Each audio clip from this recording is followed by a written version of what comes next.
स्वागत है दोस्तों आपका इस सीरीज़ के सेकंड पार्ट के अंदर। आज के वीडियो में अपन बात करेंगे कि ब्लॉकचेन क्या होता है और क्रिप्टो को कैसे पावर देता है। तो चलिए वीडियो की शुरुआत करते हैं दोस्तों।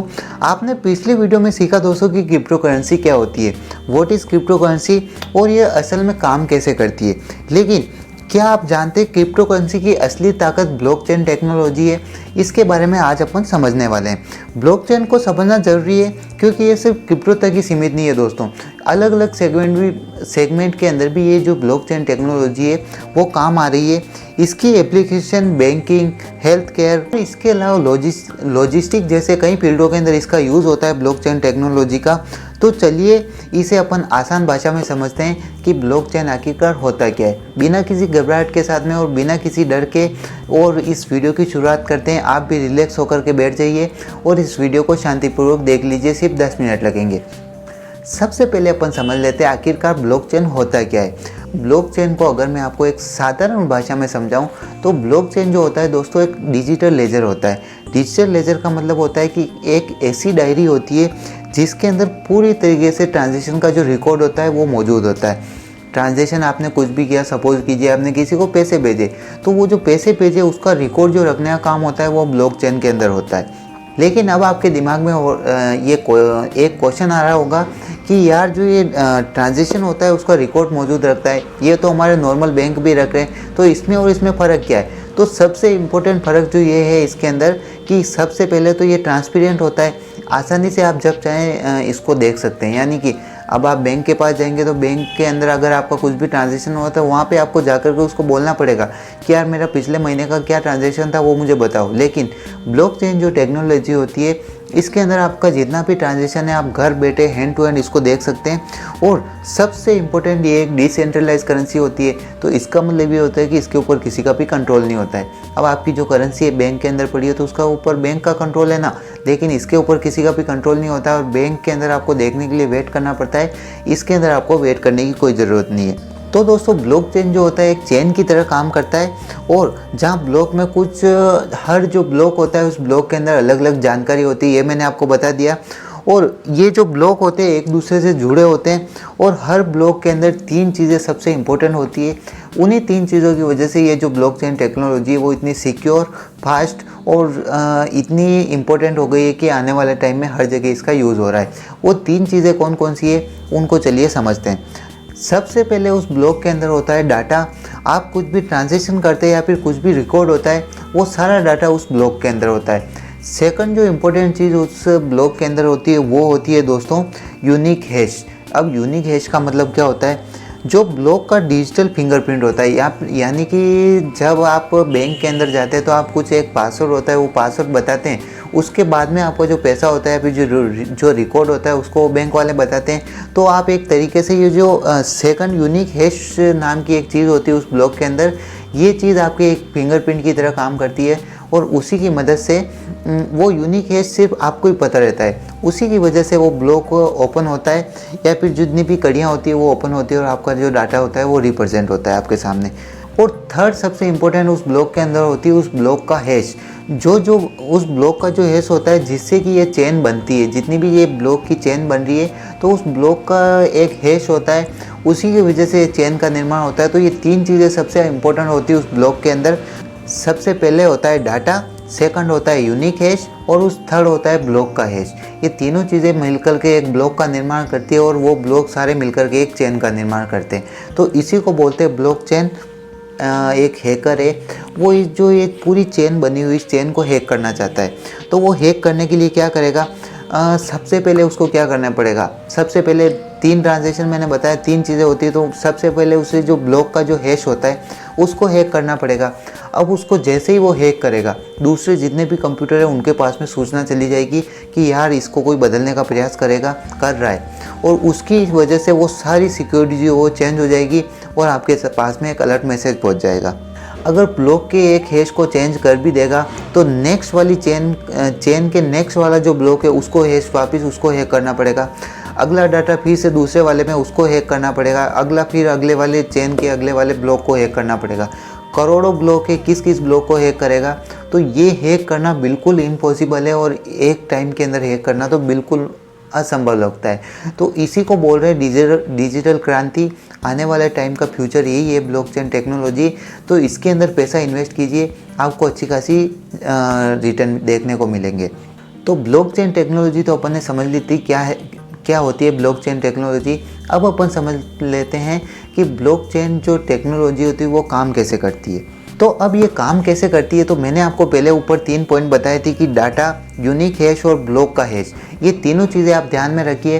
सपोज करते हैं आप किसी को बिटकॉइन भेजते हैं यहाँ इंडिया से बैठे बैठे, आपने बिटकॉइन तो भेज दिया। सबसे पहले उसका क्या होगा, डाटा कलेक्शन होगा, ट्रांजेक्शन होगा। मैंने आपको बताया था ट्रांजेक्शन या फिर रिकॉर्ड होता है, तो ट्रांजेक्शन होगा सबसे पहले, और जो वो ट्रांजेक्शन हुआ है उसका डाटा का कलेक्शन होगा। इस ट्रांजेक्शन का वेरिफिकेशन करने के लिए एक प्रोसेस शुरू होता है जिसे माइनिंग कहते हैं। ये जो ट्रांजेक्शन हुआ है, इस ट्रांजेक्शन के डाटा का वेरिफिकेशन तो करना पड़ेगा ना, तो उसके वेरिफिकेशन के लिए एक प्रोसेस स्टार्ट होती है जिसे एक माइनिंग बोलते हैं। अब ये एक नया कॉन्सेप्ट आपके सामने आया है कि माइनिंग क्या होती है। तो माइनिंग, जो आपने कुछ भी चीज़ बिटकॉइन अगर उसको भेजी है सामने वाले को, तो उस जो डाटा बनेगा उसका डाटा की प्रोसेसिंग तो करनी पड़ेगी ना। तो उस डाटा की प्रोसेसिंग के लिए माइनिंग का काम शुरू हो जाता है, और वो माइनिंग की वजह से वो चीज़ें आगे ट्रांसफ़र होती है। जब ये माइनिंग होती है तो ये जो ट्रांजेक्शन हुआ है, ये ट्रांजेक्शन एक नए ब्लॉक के अंदर जोड़ दिया जाता है। तो है ना इंटरेस्टिंग चीज़, आपने कोई चीज़ किसी को बिटकॉइन भेजा, उस बिटकॉइन की माइनिंग स्टार्ट हुई, वो जो आपने ट्रांजेक्शन किया उस ट्रांजेक्शन की माइनिंग स्टार्ट हुई। माइनिंग होने के बाद में जो आपका जो वो डाटा निकल के आया, उस डाटा को एक नए ब्लॉक के अंदर जोड़ दिया गया। अब जो उस ब्लॉक के अंदर आपने वो माइनिंग हुई और डाटा हुआ, वो जो डाटा है पूरे जो सिस्टम है उसके अंदर पूरी तरीके से ब्रॉडकास्ट हो जाता है, और जो आपका डाटा है पूरे सिस्टम के अंदर फैल जाता है, जिसकी वजह से इसको ब्लॉकचेन का हिस्सा बन जाता है वो, और आपका जो डाटा होता है वो सुरक्षित हो जाता है और आपका पैसा आसानी से ट्रांसफ़र हो जाता है। ब्लॉकचेन जो टेक्नोलॉजी, इसकी सबसे खास बात यह है कि दोस्तों ये एक डिसेंट्रलाइज्ड है, यानी कि इसका जो डाटा है किसी एक जगह पे स्टोर नहीं होता है, बल्कि हज़ारों कंप्यूटर, जिनको कि अपन नोड्स बोलते हैं, उन पर डिस्ट्रीब्यूट होता रहता है। अब आपके दिमाग में कई क्वेश्चन आ रहा होगा कि यार ये ब्लॉकचेन जो टेक्नोलॉजी है वो इतनी सिक्योर क्यों है। तो इसके 3 मेजर रीज़न है जिसकी वजह से ये इस टेक्नोलॉजी को इतना सिक्योर बनाती है। सबसे पहले रीज़न है दोस्तों डिसेंट्रलाइजेशन।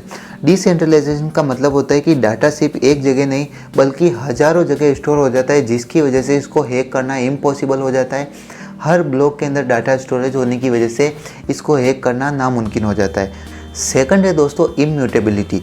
इम्यूटेबिलिटी का मतलब क्या होता है, एक बार अगर डाटा ऐड हो गया तो उससे बदलना लगभग नामुमकिन हो जाता है। यानी कि एक बार अगर आपने किसी को पैसे भेज दिए या फिर बिटकॉइन को भेज दिया है, तो 5 बिटकॉइन सपोज करते हैं आपने भेज दिए, तो उससे 5 को 4 करना नामुमकिन है और 5 को 6 करना भी नामुमकिन है। तो जो भेजा है एक्यूरेट वही रहेगा, उसको बदलना बिल्कुल नामुमकिन हो जाता है। थर्ड पॉइंट है दोस्तों कंसेंसस मैकेनिज्म। कंसेंसस मैकेनिज्म का मतलब ये होता है कि कोई भी ट्रांजेक्शन तब तक वैलिड नहीं होता है जब तक नेटवर्क के पार्टिसिपेंट उसे अप्रूव नहीं करते। यानी कि जो ये नेटवर्क आपने बनाया है उसको पार्टिसिपेंट जब तक इसको अप्रूव नहीं करेंगे, ट्रांजेक्शन तब तक वैलिड नहीं होगा। यानी कि यहाँ से जब तक आप भेज रहे हैं और सामने वाला उसको अप्रूव नहीं करेगा, तब तक ये ट्रांजेक्शन वैलिड नहीं माना जाएगा। तो ये एक बहुत ही इंपॉर्टेंट चीज़ है। ये 3 चीज़ें इतने इसको ब्लॉकचेन टेक्नोलॉजी को इतना सिक्योर बनाती है, और इसीलिए इस ब्लॉकचेन टेक्नोलॉजी को हैक करना नामुमकिन है। अगर कोई जो हैकर है वो इस एक ब्लॉक को अगर बदल भी देता है, फिर एक ब्लॉक को हैक भी कर देता है, तो जो दूसरे ब्लॉक है, बाकी के ब्लॉक जो होते हैं वो उसको तुरंत इसको रिजेक्ट कर देंगे हैंड टू हैंड, और नेक्स्ट ब्लॉक को बदलना तो नामुमकिन हो जाएगा। अब आपके दिमाग में क्वेश्चन आ रहा होगा कि यार तब तो फिर ये ब्लॉकचेन सिर्फ क्रिप्टो करेंसी या फिर क्रिप्टो मार्केट में यूज़ हो सकती है। तो इसका आंसर बिल्कुल गलत है दोस्तों। क्रिप्टो करेंसी या फिर ब्लॉकचेन की जो टेक्नोलॉजी है, ये टेक्नोलॉजी हर एक फील्ड के अंदर यूज़ हो रही है, और उसकी वजह से ना सिर्फ क्रिप्टो मार्केट के अंदर इसको फ़ायदा हो रहा है, अपने जो नॉर्मल मार्केट है या फिर नॉर्मल इंडियन गवर्नमेंट वगैरह जितनी भी गवर्नमेंट है उनको भी इसका ब्लॉकचेन का बहुत ज़्यादा फ़ायदा हो रहा है। ब्लॉकचेन जो टेक्नोलॉजी वो ना सिर्फ क्रिप्टो करेंसी के अंदर बल्कि बहुत सारी इंडस्ट्री के अंदर गेम चेंजर साबित हो रही है। सबसे पहली इंडस्ट्री जिसके अंदर गेम चेंजर साबित हो रही है वो है बैंकिंग सेक्टर। बैंकिंग के अंदर फास्ट और सिक्योर इंटरनेशनल पेमेंट के लिए ये टेक्नोलॉजी बहुत ज़्यादा ये हो रही है। इंटरनेशनल पेमेंट आप समझ रहे हैं ना, अगर यहाँ से आप कोई भी पैसा भेज रहे हो तो आपको यूज़ क्या करना पड़ेगा, बैंक के पास जाएंगे और बैंक को बोलेंगे मेरे पैसे उधर भेज दे, तो उन पैसों को बैंक तो भेजेगा। तो इंटरनेशनल जो ट्रांजेक्शन हो रहे हैं अब वो ट्रांजेक्शन भी ब्लॉकचेन टेक्नोलॉजी से होने लग गए। सेकंड है दोस्तों हेल्थ केयर के अंदर पेशेंट का जो डाटा होता है उसको सेफ और एक्सेसिबिलिटी रखना बहुत ही ज़रूरी होता है, तो उसके अंदर भी ये ब्लॉकचेन टेक्नोलॉजी बहुत ही ज़्यादा यूज़ हो रही है। थर्ड पॉइंट है दोस्तों लॉजिस्टिक, और लॉजिस्टिक के अंदर सप्लाई चेन को ट्रैक करना होता है, तो उसके अंदर भी ये टेक्नोलॉजी बहुत ज़्यादा काम आ रही है। और फोर्थ पॉइंट है जिसके अंदर ये ब्लॉकचेन टेक्नोलॉजी काम आ रही है वो दोस्तों वोटिंग सिस्टम आपको पता है आजकल किस तरीके से जो मशीनों को होता है हैक कर लिया जाता है और आसानी से किसके वोट किसको दे दिया जाता है पता ही नहीं चलता है। तो उसके अंदर भी ये जो फ्रॉड और फ्री ट्रांसपेरेंसी इलेक्शन जो कराने का काम होता है वो ब्लॉकचेन के माध्यम से कराया जा रहा है आजकल। तो आपने देखा ब्लॉकचेन टेक्नोलॉजी किस तरीके से लोगों के घर घर में बसती जा रही है और किस तरीके से हर एक इंसान के यूज़ में ब्लॉकचेन टेक्नोलॉजी काम आ रही है। अगर आपको दोस्तों ये वीडियो थोड़ा सा भी पसंद आया है, फिर ब्लॉकचेन के बारे में थोड़ा सा भी नया कुछ सीखने को मिला है, तो जल्दी से इस वीडियो को लाइक कर दीजिए, चैनल को जल्दी से सब्सक्राइब कर दीजिए और एक प्यारा सा कमेंट करके बताइए कि आपको अब इसके बारे में क्या चीज़ नई सीखने को मिली है। और बिटकॉइन की कहानी जो हमने जारी रख रखी है वो क्रिप्टो करेंसी का ये जो ब्लॉकचेन का वीडियो है आपको कैसा लगा। थैंक यू सो मच दोस्तों वीडियो को यहाँ तक देखने के लिए। नेक्स्ट वीडियो में अपन बात करेंगे बिटकॉइन की कहानी के बारे में कि बिटकॉइन किस तरीके से इतना प्रचलित हुआ या फिर किस तरीके से बिटकॉइन हमारे धीरे धीरे एक एक जने के दिमाग में बस गया है, तो इसके बारे में बात करेंगे। वीडियो को जल्दी से लाइक कर दीजिए। हम मिलते हैं दोस्तों अगले वीडियो में, तब तक के लिए जय श्री राम।